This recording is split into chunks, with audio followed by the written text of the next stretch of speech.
Waxabajji 27 2026 oduu sibuu neetworkii yeroo kana isin biraan geenya. Dhaabbanni mootummoota gamtoomanii namoonni kitila 655 humna ibsaa hin qabanii jedhe. Gabaasni haaraan dhaabbata mootummoota gamtoomaniitiin bara 2026 akka agarsiisutti addunyaa irratti namoonni 655 ta'an ammallee ibsaa osoo hin argatin dukkana keessa jiraatu jedheera. Isaan keessaa kitillee 560 ol biyyoota Afrikaa Saaraa gadii keessatti argamu. Gabaasni sun ammallee namoonni gara biiliyoona 2 ta'an boba'aa fi meeshaalee nyaata bilcheessuuf miidhaa geessisan akka fayyadaman ibseera. Kunis sababa guddaa faalama qilleensa mana keessaa yoo ta'u, waggaatti namoota kitila 3 galaafataa jechuun ni ibse. Gama biraatiin itti fayyadamni annisaa haaromfamuu danda'u akka addunyaatti fayyadama humna ibsaa 30 ol kan uwwisu yoo ta'u, qaawwii qaqqabummaa humna ibsaa biyyoota dureeyyii fi galii gadi aanaa qaban gidduu jiru ammallee baay'ee bal'aa ta'uu ibseera. Dhaabbanni mootummoota gamtoomanii bara 2030tti annisaa gatii madaalawaa fi ammayyaa hundaaf dhiyeessuuf yoo xiqqaate saffisa bobbii humna ibsaa amma jiru dachaa 3 akka dabalu gaafateera. Gabaasni sun keessumaa biyyoota guddachaa jiran keessatti rakkoo maallaqaa fi deeggarsa idil addunyaa gadi bu'aa jiru yoo furmaata hin arganne namoonni kitilootaan lakkaaman annisaa argachuu dhabuun akka hafan akeekkachiise. Daballi ho'a hamaa guutuu Awurooppaa keessatti mudateen lubbuun namaa darbuun dhaga'ame. Faransaay, Xaaliyaan, Ispeen, UK fi biyyoota Awurooppaa biroo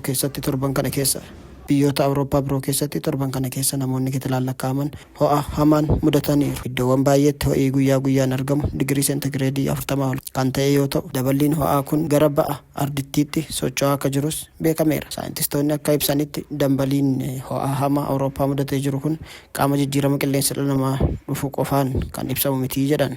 Ho'i sun kutaalee dhiyaardichaa keessatti namoota baay'ee ajjeesuu, tajaajila yaala humnaa ol gochuu fi dinagdee laamsheessuu itti fufeera. Kunis gara Jarmanii fi giddugaleessa Awurooppaatti babal'achuu danda'a sodaa jedhu uumeera. Sababa kanaan feestivaalli muuziqaa, dorgommiin atileetiksii fi hiriirri Paaris keessatti gaggeeffamuuf karoorfaman yeroo biraatti akka dabarfaman Reuters gabaaseera. Akka dhaabbanni meetirooloojii addunyaa WMO ibsutti Awurooppaan ji'a waxabajjii bara 2076 keessas ho'a wal fakkaataan yeroo dheeraaf rukutamtee turte. Qorannoowwan akka agarsiisanitti taateen ho'a hamaa kan bara 2003 mudatee ture illee kan ammaarra gadi digirii seentigireedii 2 qabbanaa akka ture ibseera.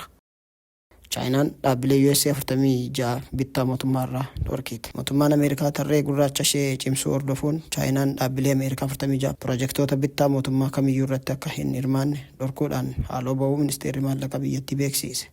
Tarkaanfiin Beejingii kun kan fudhatame erga Waashingiteen tarree nageenya 1260H ishee babal'isuun dhaabbilee Chaayinaa waraana Chaayinaa waliin walqabatan jetteetti hammaachuudhaan waldhabdee daldala dinagdee gurguddoo addunyaa lamaan gidduu jiru daran hammeesseera. Uggurri Beejing irra caalaan kontiraaktaroota ittisa Ameerikaa beekamoo kanneen akka Lockheed Martin fi Raytheon Missiles and Defense irratti kan xiyyeeffatedha.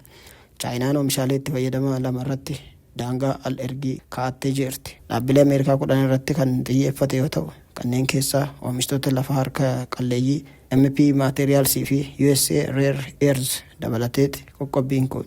Mootummaan Chaayinaa tarkaanfiin kun nageenya biyya eeguu fi dhiibbaa Ameerikaa qolachuuf tarkaanfii barbaachisaa ta'uu ibseera. Xiinxaltoonni indistirichaa akka jedhanitti dhaabbileen ittisa Ameerikaa irratti xiyyeeffatan harki caalaan isaanii Chaayinaa keessatti daldala xiqqaa waan qabaniif deebii Beejing kennite of eeggannoodhaan kan shallage ta'uu ibsaniiru. Haa ta'u malee tarkaanfiin sun Chaayinaa seera bittaa mootummaa fi walitti hidhamiinsa dhiyeessii albuudaa murteessaa ta'e ji'opolitikaa keessatti akka meeshaa tarsiimootti fayyadamuuf kutannoo qabaachuu ishee agarsiisaa jedhan. Waliigalteewwan walgahii biyyoota lamaanii caamsaa 2026 irratti irra ga'ame.